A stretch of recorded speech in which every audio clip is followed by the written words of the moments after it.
I will also have some parallels with China here. Just first about some information, my second name here is Söder. That means south in Sweden. So my name is South, even if I live in the north. Okay, so what I want to talk to is the electricity production, transmission and balancing. And I am focusing mainly on, you can call it the future.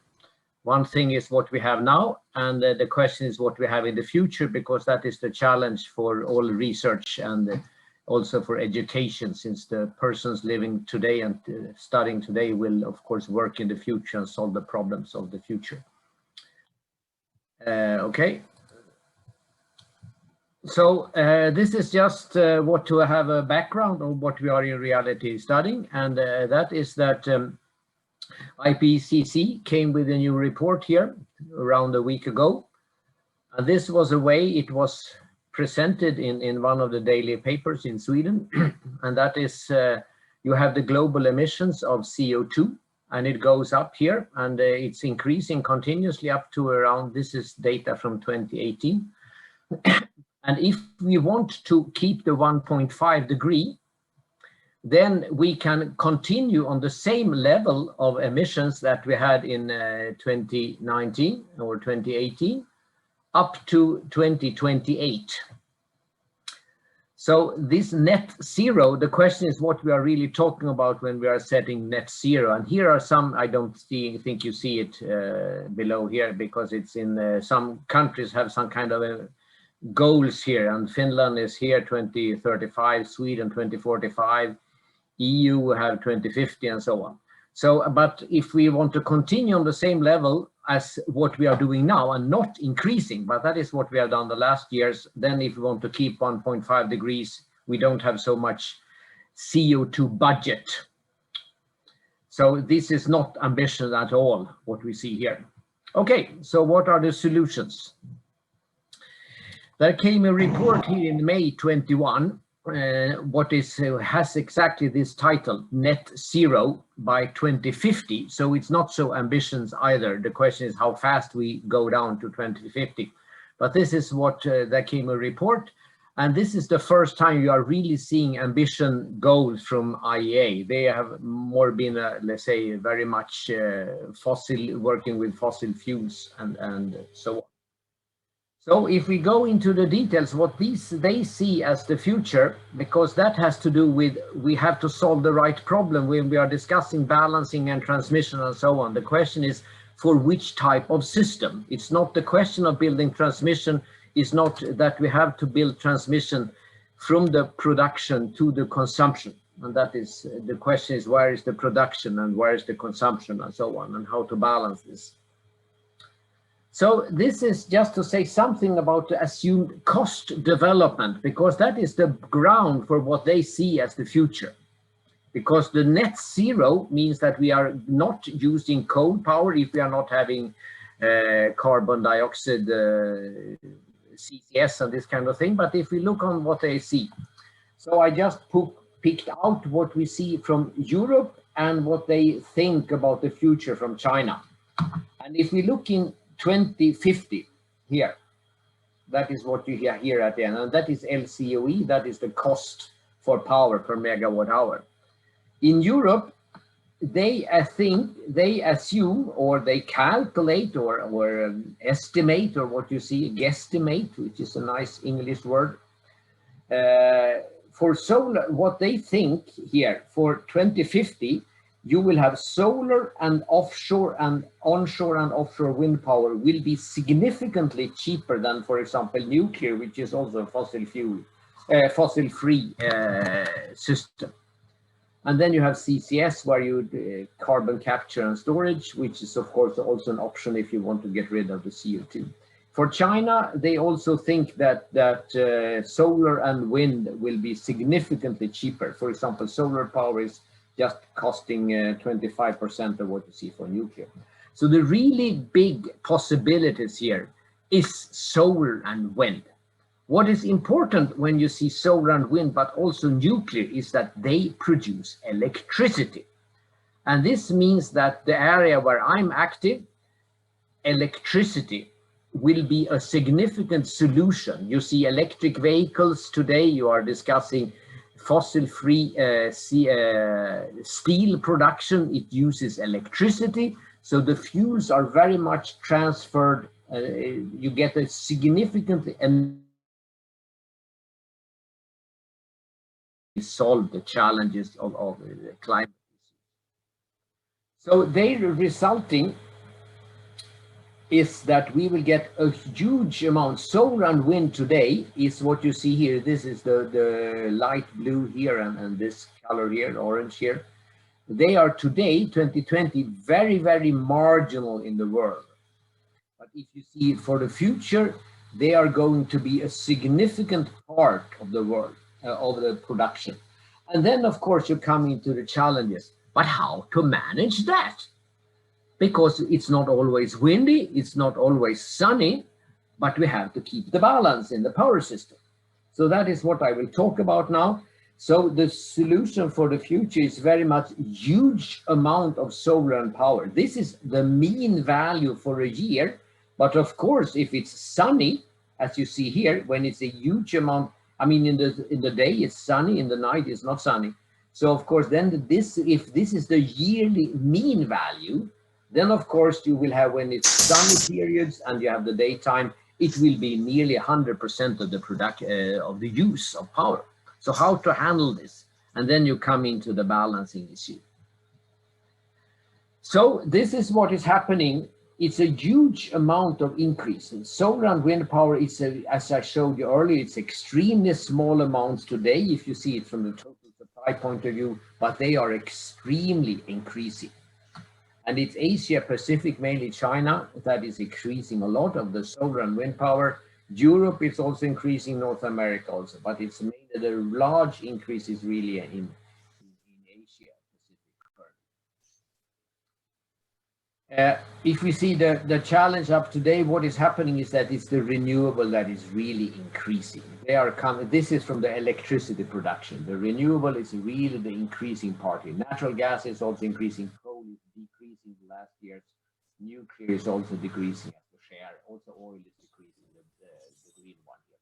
But it's the renewables, and that we are talking about. It's not only, the renewables here does not include hydro. Hydro has an old, and that is the blue one here. It's rather stable, but it's the solar and wind that is really increasing today. And then the question. Lennart, just a small thing. When you move your head to the right, we don't hear you, so keep straight ahead. I don't know why. Okay, I try like this. Thank you very much. Perfect. So what should we do? Engineers and the researchers should solve the right problems, which is the challenge, because sometimes you see a lot of solutions, but you must identify first which are the problems. And then they should solve the problems right. What you very often learn, even if you work with microgrids or load flow analysis or whatever you do, you often in the school learn how to solve the problems right, in the right way. You get the problem and then you start to solve them. The big challenge for the future is to really solve the right problems. So it's not I mean, you can of course create a market, but does the market then solve the right problem? And the right problem is very much how to balance huge amount of solar and wind power. And the question is how to handle this if we want to, which of course we should solve the challenges of the CO2 emissions here. So then the problem is in reality a huge amount of solar power and wind power.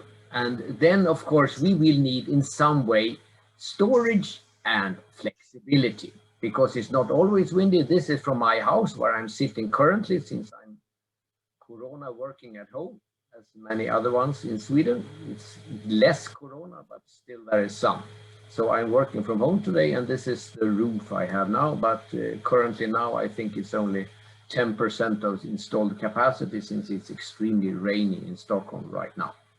Anyhow, the challenge is exactly this type of issues, how to balance the changing consumption and how to handle this. And that is what I will talk a bit more about now. But as I think this introduction is important because we have to understand that the challenge of tomorrow is not the same as the challenges that we have today. So this is not, so I will take a general issue, and that is about electricity, because all these kind of what you see today is that you will get more and more electricity in the system, a larger, much larger share. I mean, today, if you take cars, for example, the absolutely dominating car today is driven by fossil fuels, which is oil, and then you pump up the oil, you transport it with big ships or pipelines, and then you have refineries, and then you send it out to the petrol stations, and then you get your car fuel for the car.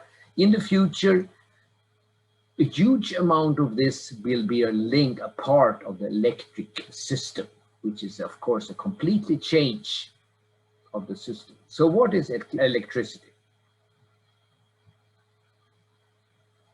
Now I don't know what happened.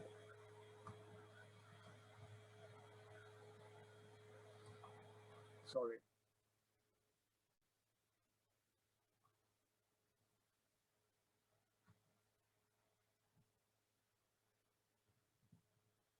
So this is electricity. Extremely simple. What you see here, and here you see one of the part of the challenges. Exactly when you push the on button here, exactly at that time, not exactly, you have the speed of light where the electricity goes from the battery to the bulb. Okay? Exactly the same thing happens when you push the button in an electric system. Exactly when you push the button, there is a power station that delivers the power. You don't have to call the power station and say that I want to put on my bulb in a small while. Exactly when you push the button, you get the power.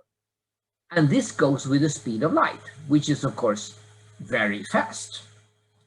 And then the question is, of course, okay, which power plant? And then we have to take out, when there's not Corona, I'm standing in front of students and they think they hear what I say. What they in reality heard here is what I said 0.01 second ago. Because that is what it takes for the sound to travel from my mouth to their ear if they're sitting 3 meters from me.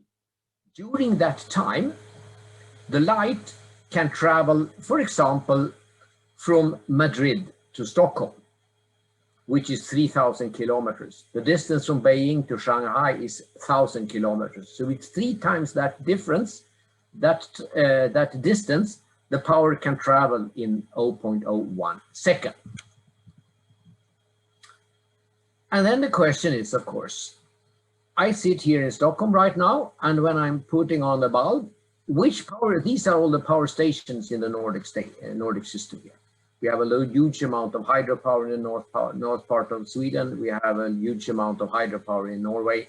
And then the question is, exactly when I push the button here, where does the power come from? And here you see the benefit of having transmission.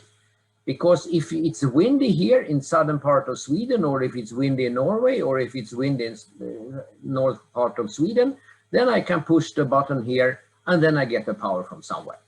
Because it's extremely important to understand this speed of light, because that says something about how to balance. If I live in Stockholm, I don't have to balance my power or my solar power in Stockholm. I can balance it in Norway or in northern Sweden, and you can balance it within parts of seconds.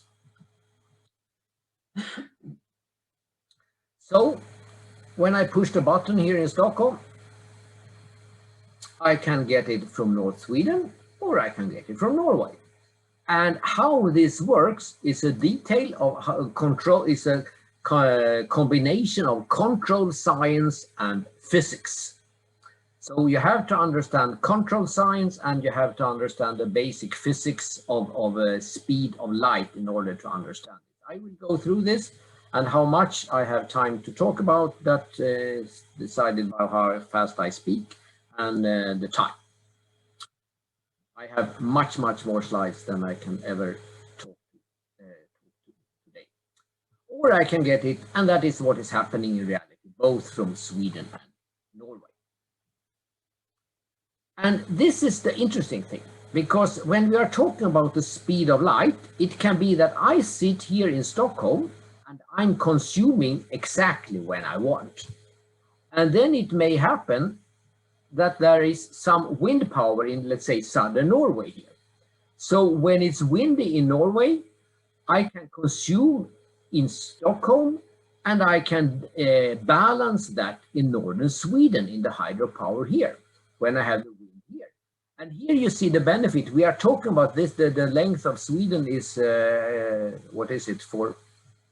I will come back to that later. So these are very long distances. As I talked to you earlier, you could, for example, live in Shanghai. You have the wind power in Beijing, where you don't have the wind power, but formally you could have it, and then you are balancing in a completely different site. So the balancing is a very large scale thing, where you have this consumption here, you have a varium production here, and you are balancing it up here. So this is the way it works. And it works, works continuously. For example, in Sweden, it's very common that, for example, when it's windy here in Denmark, and when it's less windy in Denmark, it may happen that the cheapest balancing option is in northern Finland, which is up here. That is working, and then you have to arrange a market and a technical system that make this whole balancing works. There's a lot of discussion nowadays with microgrids, where you are balancing everything very locally. But this large transmission system is an extremely efficient option, because the wind is, of course, very different in Denmark here compared to northern Sweden, for example, or the solar power in Stockholm and so on. If we now take an extreme example here, because this is the challenging thing, and I will come back to how this works in reality, and I assume that we are importing from UK, because currently there is a new transmission line between Norway, Western Norway here, and United Kingdom, which is west or southwest of Norway. Assume that we are importing 1400 megawatt, for example. That is the capacity of this one. This is a huge amount of power. We can, on one line, import as much as a big nuclear power station. This is the same amount of consumption as whole Stockholm area when it's -10 and we have, for example, a huge amount of electric heating in Stockholm. So this is a huge amount of power that you can import on one line. What can happen is the following. We have an outage on that line. Remember then that remember that the power system is instant. It's physically impossible to consume power in my bulb here or my computer or whatever I have. It's physically impossible to consume here if I not at exactly the same millisecond produce somewhere in a power station, in a wind power station, the solar power station, or wherever, or I'm importing it from other places. So what is happening here is that assume that I'm importing 1400 megawatt, which is a huge amount of power. And exactly when this happens, I must get, when I get this outage here of 1400 megawatt, I must exactly instantly get this power from somewhere else in this power system. Otherwise, I get a blackout. And this is really the big challenge in the system, that when we have a huge amount on the future of solar power and wind power and we have consumption of charging electric vehicles, of course, we don't want to get a blackout just because it's not windy, not sunny, or everyone is charging their cars. So, and of course, this will work. But here you see the challenge. I started in the beginning to say that we have to solve the right problems. And this is really the right problem. How to keep the balance, you can get outages in transmission lines, you can get outages in power stations, you can get the wind is varying, the solar power is varying, and we still have to keep the balance. We don't want to have a blackout, because if we have a blackout, then we get problems with more or less everything in the society.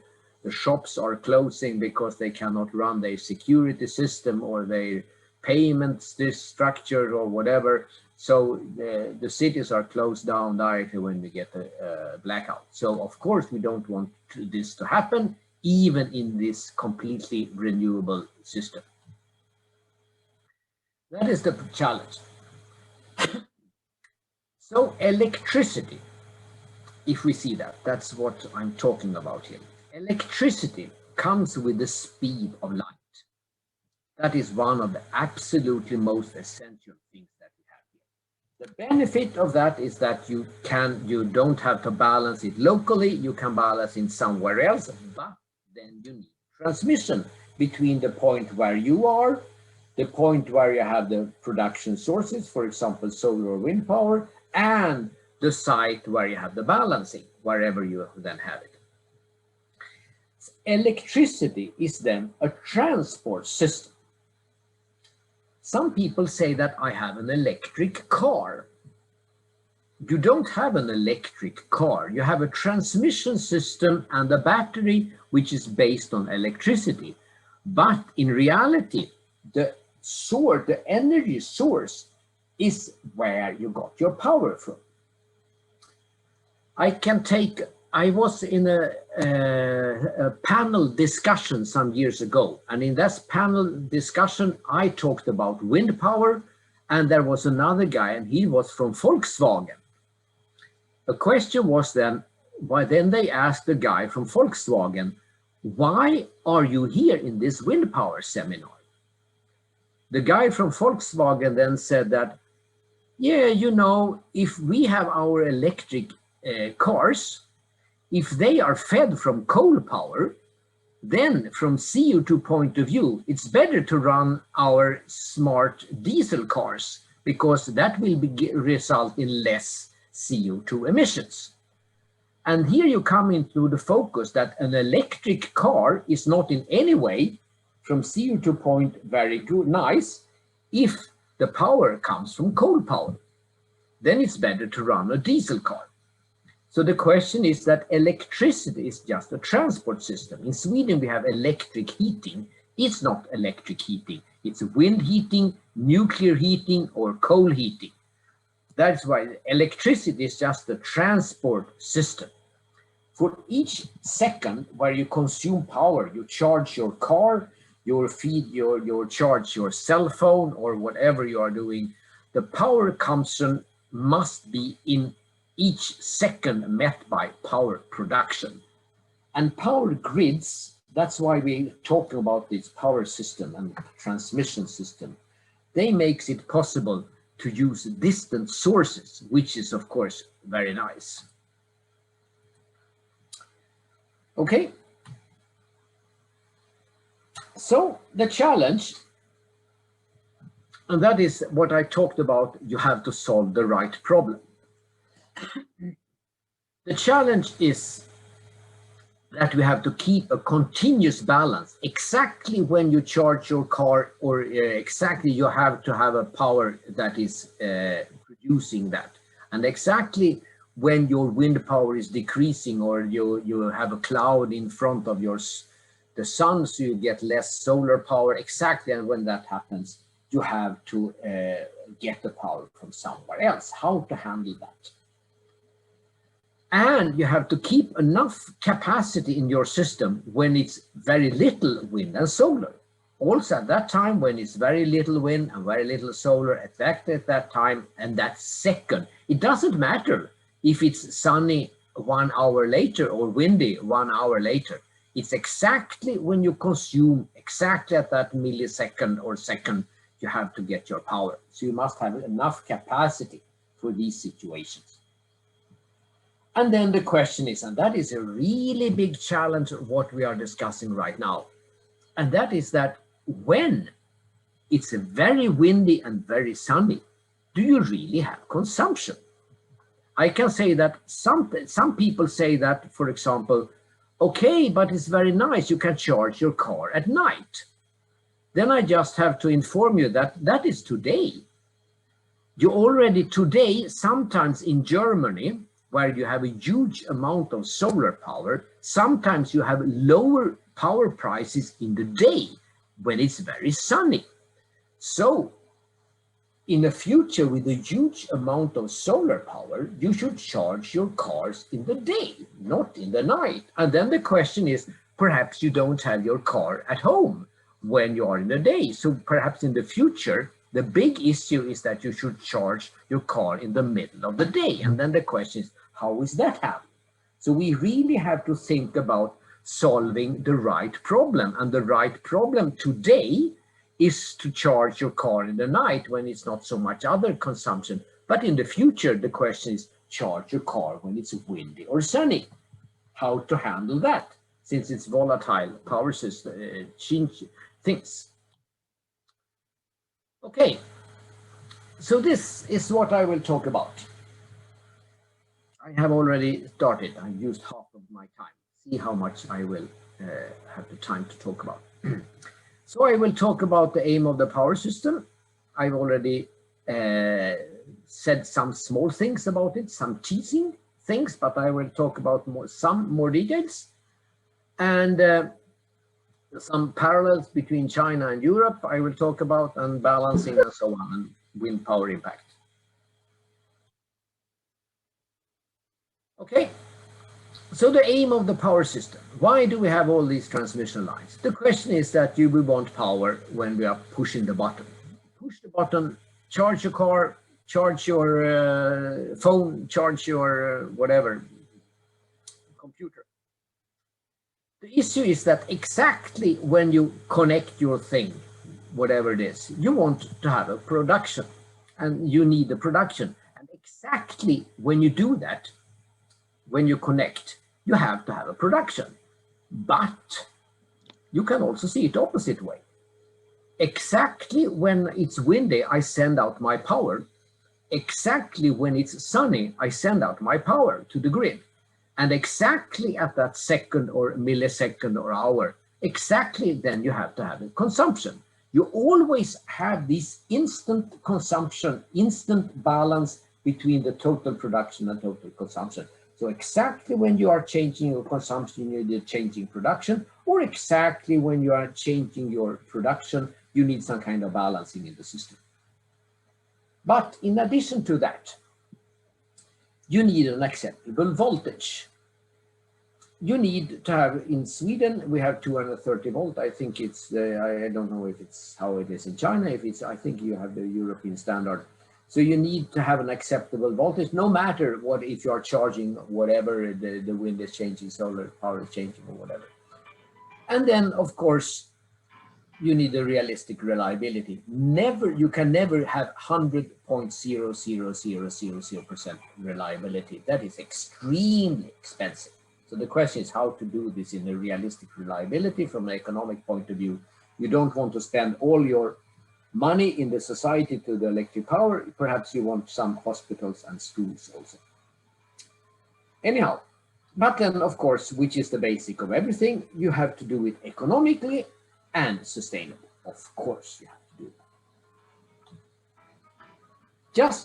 I earlier talked about, we have Stockholm and Eindhoven here, which is the same distance as between Beijing and Shanghai. I earlier talked about that in 0.01 second, the power can travel from Stockholm to Madrid, which is around 3,000 kilometers. What you see, 3,000 kilometers here is a lot. So the power can really move a large distance between this kind of, between this know who's going. I don't think I'm going. So this is what you see here is the power system in Europe. Sweden, the power system in Europe is extremely interconnected.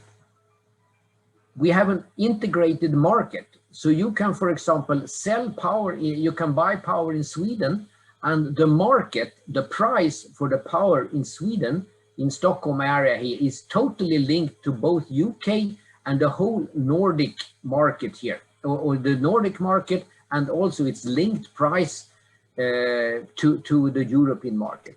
For example, it was reported yesterday that there were extremely high prices in southern part of Sweden, but that depended on that we have a high CO2 price in Europe, and because of that we get a very high electricity price in Central Europe, where you have a huge amount of CO2 emitting units, for example, coal power and gas power.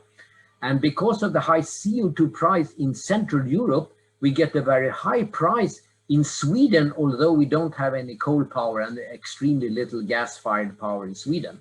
So the prices has a very big, they are very much linked because we have a very linked system here. So the market is an extremely important way to handle this, to handle these balancing issues. And what you see, if you see Western Europe, what you see here is around the size as Eastern China, where you have, but I don't think the market is so linked.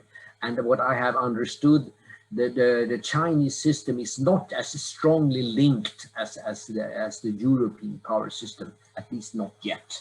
But on the other hand, the expansion of the Chinese system is much faster than the expansion of the European system. And we have the same frequency. There is a link between, there are AC lines from northern Denmark here down to, in reality, through, so it's exactly the same frequency, electric frequency, from northern Denmark here through Germany, France, Spain, down to Tunisia here. And here we have exactly the same frequency in the system. So if a Danish person from northern Denmark here want to stay on a vacation in Tunisia here, they can study in the outlet and look on the frequency in the electricity system here, because it's exactly the same frequency as you have here in northern Denmark. And then you have, it's also normally it's working also down to Greece here. So we have the same frequency in whole this system. Nordic system we have our own, it's not exactly the same electric frequency in the Nordic system, and UK, they have their own frequency, and Ireland also have their own frequency. I will come back in a while why this is important. So renewable energy, I have already talked about it, it's varied. But energy is produced where the resource is. And this is valid for wind power, solar power, and also hydropower. So, and if you look on, for example, if we go back to the previous slide, Sweden has a huge, I think I have, no, not a good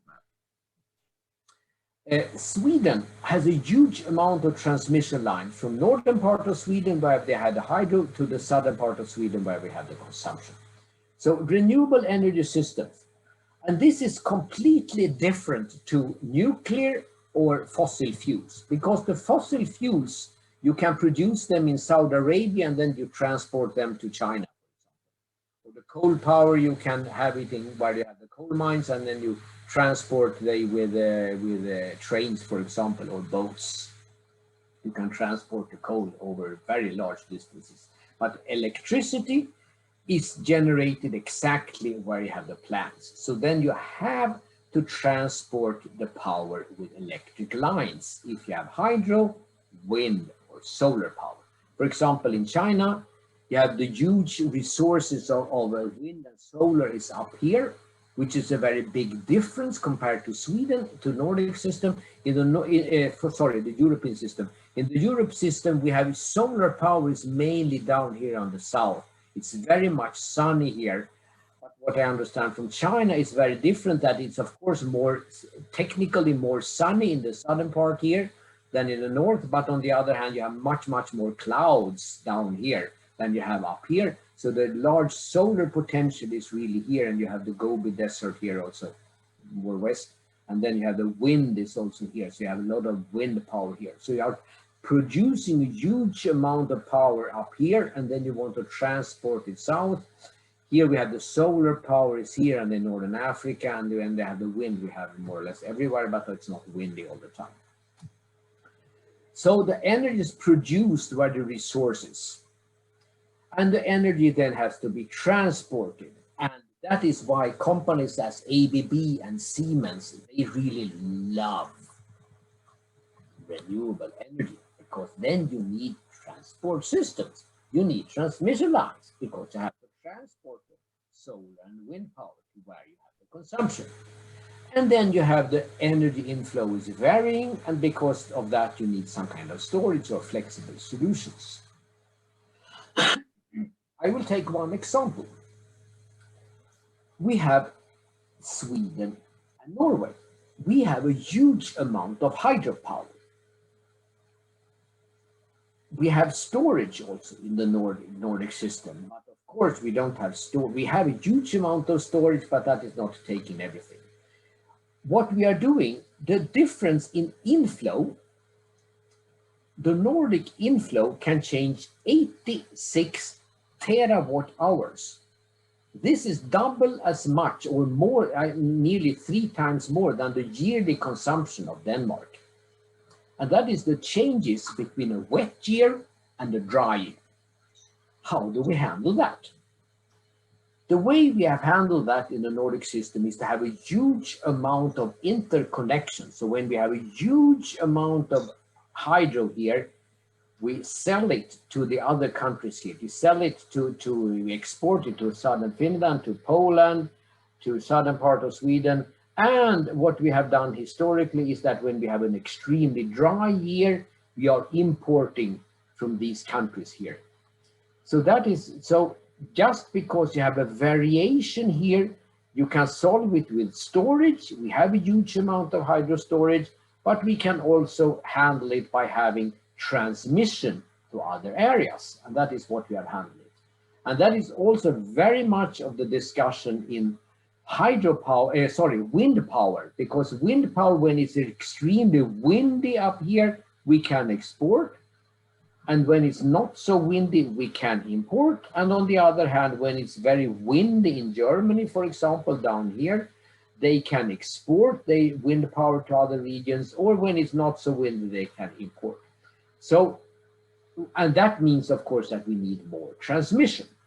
Once again, when we are looking on transmission, try to solve the right problem. And the right problem in the future is to handle climate changes, but also weather changes when you have sunny, solar power in some areas, wind power in some areas, and then you want to export it.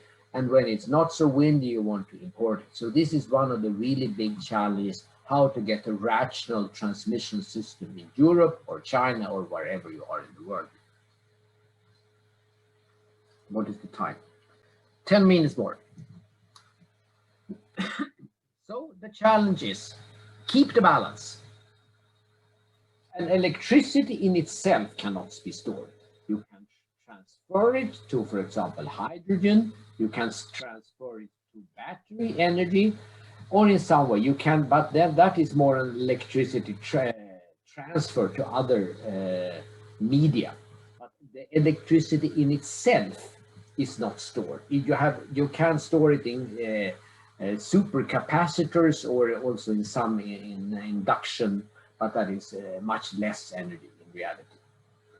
So exactly when the bulb is lighted, the same, some generator will deliver the power, or exactly when the power plant is stopped, the wind power decreased, the corresponding power will be delivered from somewhere else. And it doesn't matter if we are in Europe, this is extremely the same challenge all over the world. It's just that how to, so the challenges are exactly the same everywhere. The question is just how to handle it in an efficient, sustainable, and economic way.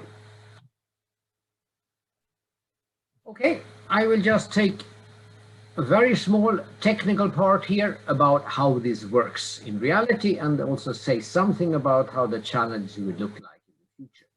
For this, we start with this.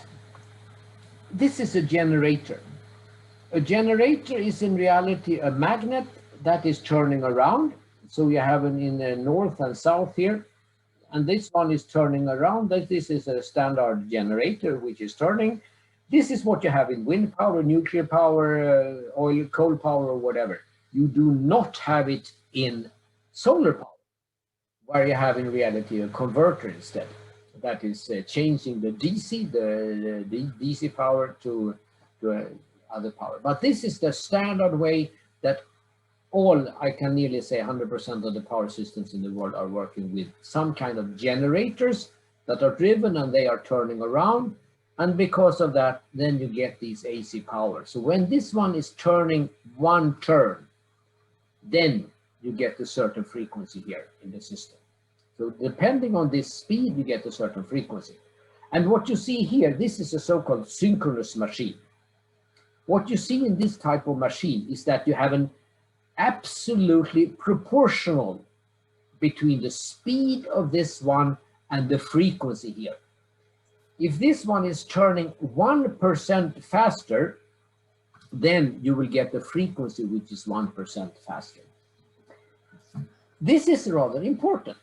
If you have a certain power system, let's say the Swedish power system, if you have 50 hertz in the Swedish power system, exactly 50 hertz, 50.00 hertz, then all the machines that are connected to the Swedish power system will turn synchronously.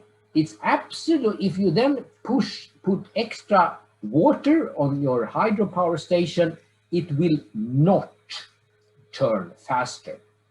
The speed of this one is directly connected to the frequency in the power system. This is also a very extremely fundamental issue of how the power system works. This type of generator you have in all big power stations, nuclear, oil, gas-fired station, coal-fired stations, hydro. Not in wind power, you have a difference in wind power. But in the traditional power stations, this is the thing you have, that this one is turning as fast as the frequency.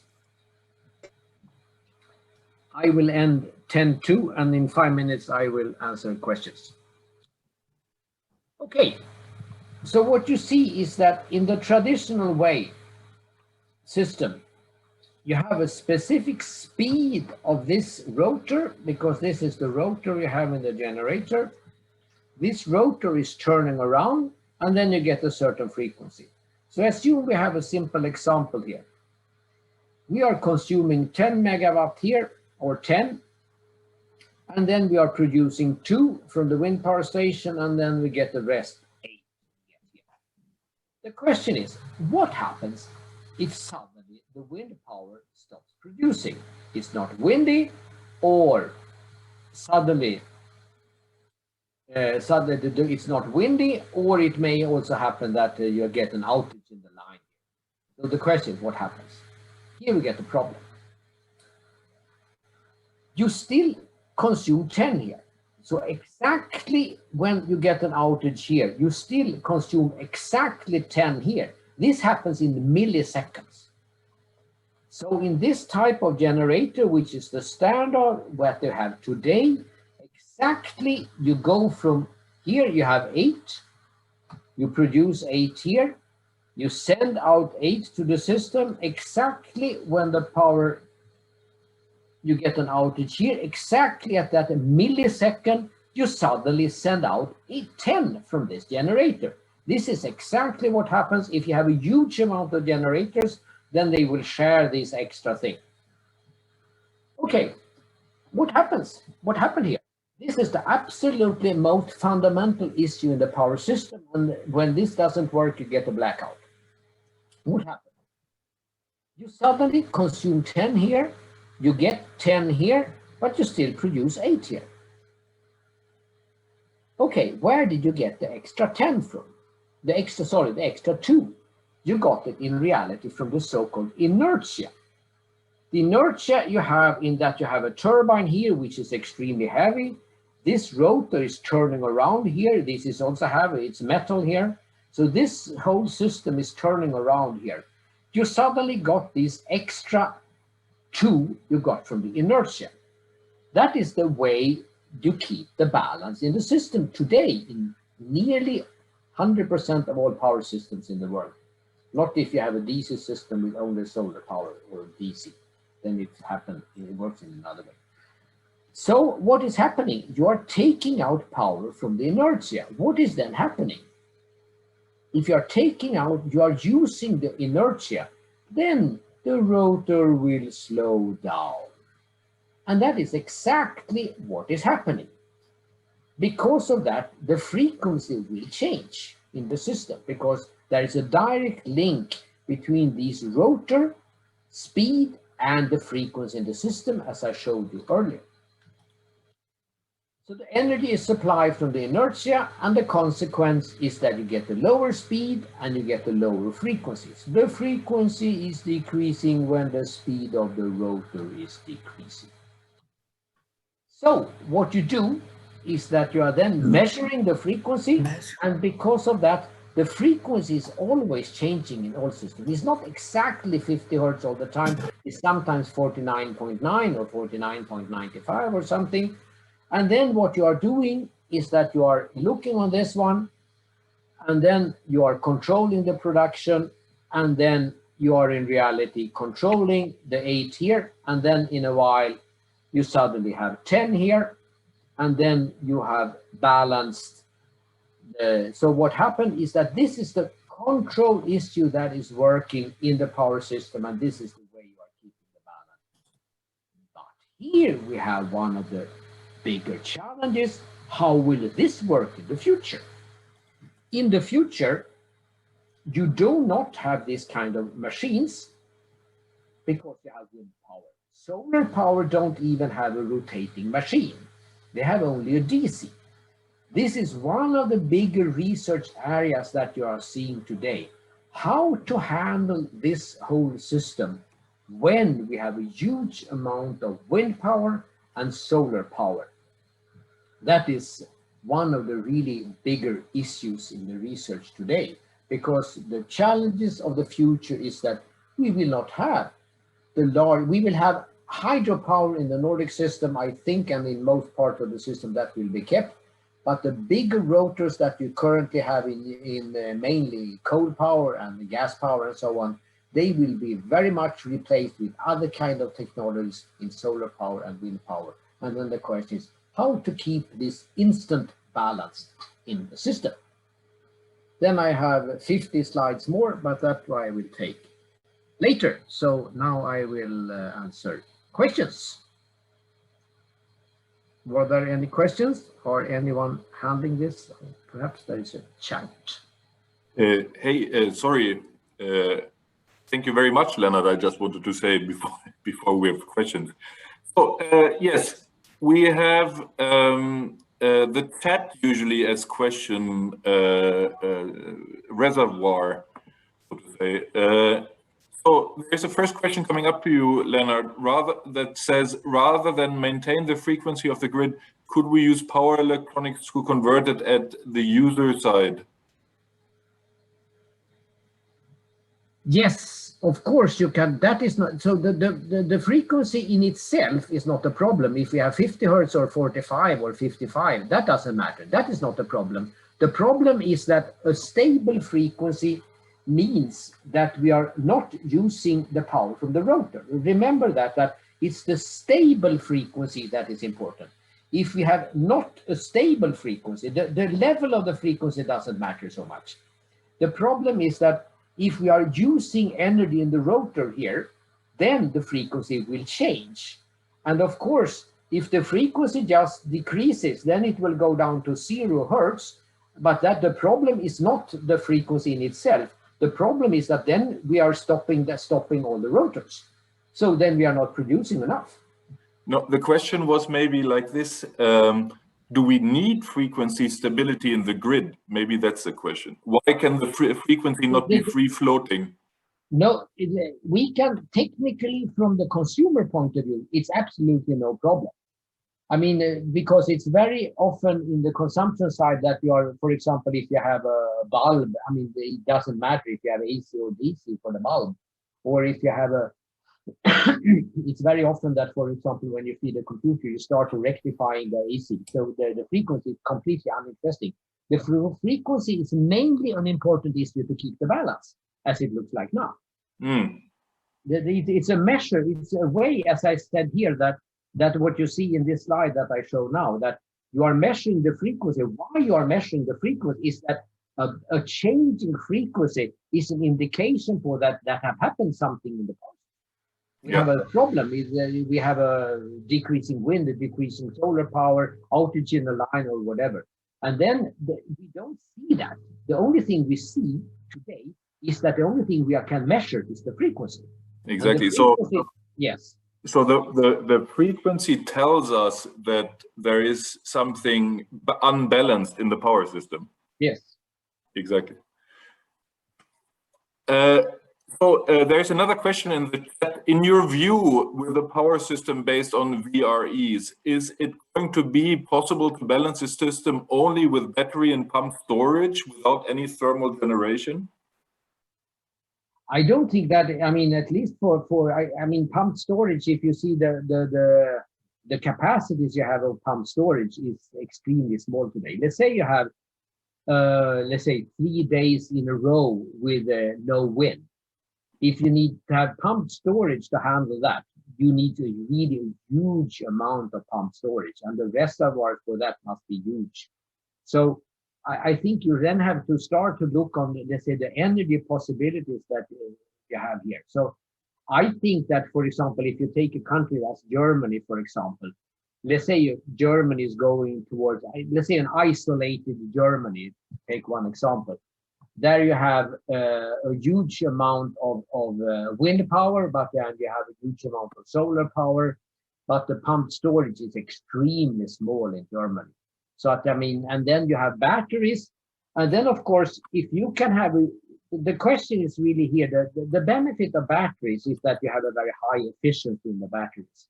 For example, if everyone have a car that you are only, for example, I have the professor at Norway that have the same position as me, he has a Tesla car, and he is charging it once a week. And if everyone have that kind of car and the only thing you are using your electricity for is car charging, then I don't think it is a problem. But I think there are industries that will need power continuously. And then if they have batteries, if you have a steel industry, I think that you will move towards hydrogen if you want large amount of storage. Because there you can really store terawatt hours. Very good. There is another question. In the transition to renewable energy, what is your view on the role contribution of modern bioenergy? If we go back to what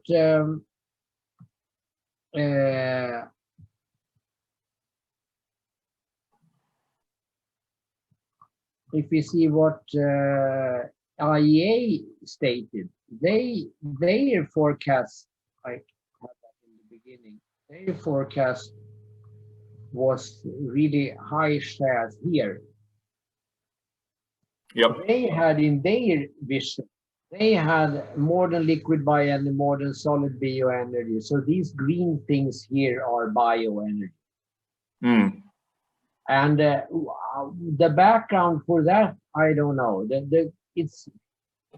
The question is very much about biodiversity, which is very much discussed in Europe currently. And the question is what kind of bioenergy that is really available, because we are cutting down forests and so on. And that is not, of course, a solvable solution. But there is, of course, some kind of level of sustainable bioenergy. And this is the share I don't know exactly what kind of limits they have put here, But at least for Europe, I think it's there is a certain possibility to I mean, in the Nordic region we have a huge amount of forestry, but in the global area, I mean, this is the only study I've seen here. But so I think there are some room for that. But I think that I think also that very much of the bio is used today.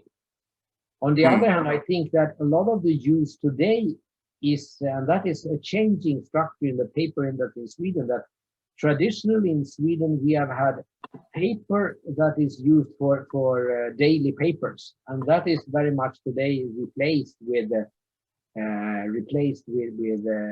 digital things. So I think that there will be much less use of wood to produce papers. On the other hand, you can then burn the papers to produce electricity in the next phase, and that is also what you could do. But what is used today is very much that then you use that paper you are reusing for daily papers you are using for boxes that you are when you are ordering things through internet. Then you get so, but I don't know how much you can recycle it or if you can finally burn it and get energy from it. That is, of course, a big discussion.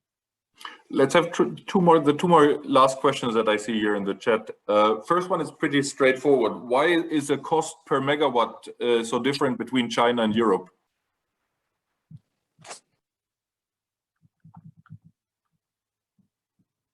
That is, of course, very interesting. I don't have a direct answer, but I mean, for example, the question is the cost of it could be. I don't think it shouldn't be security, but I think that what is interesting here, for example, that solar power is significantly cheap. Yes, the cost for wind onshore seems to be the same.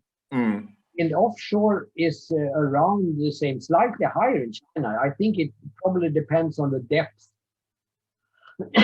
But for nuclear, I think that the problem, I don't know, because the question could be serious production. I know that, for example, South Korea have had significantly lower costs for nuclear, but that depending on that they have serious production and produced one nuclear station a week or a year or something, and then they could produce them very cheap. It also has to do with labor cost, because a huge amount of it's labor cost, and you have to produce cement and a lot of things here. But why this is so big? One of the differences here is, of course, I think maybe the construction time could be a difference here, but I think also the interest rates here are a bit of a difference. But also here you also see the capital costs are very big difference between the nuclear in Europe and in China. But you have to ask nuclear, or I have tried to understand these figures. I have most explanation of why you get these figures for Europe, but I have not checked why you assume different.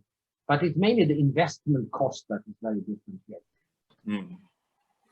Then there is the last question that we take regarding the problem of equaling production and consumption. The thing is that the production, or the proposal is that the production can be simulated based on resource availability, but consumption, the question is, can consumption be simulated? Or how do we treat consumption predictions and things like that? The question is what we really mean here in simulation consumption. Do you mean if we mean the consumption in 2050, 2030, or if you mean the consumption in 2 hours from now? Because I mean, you have forecasts, and at least in what will happen, I have seen some of these simulations, for example, for Sweden, and one of the really big consumers in Sweden in the future can be use production of hydrogen. For example, I told in Sweden, just to say some figures, in Sweden currently we are consuming 150 terawatt hours a year.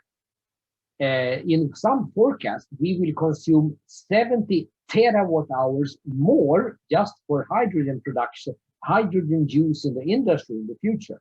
So it's 50% increase in the consumption in Sweden just because of hydrogen. But here the question was a short forecast. I got right now some feedback here. Okay. Short forecast.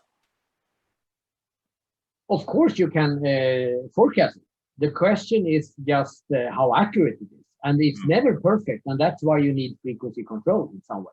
So, I mean, and I think that solar power, what I've heard is the really big challenge in Germany is solar power forecast.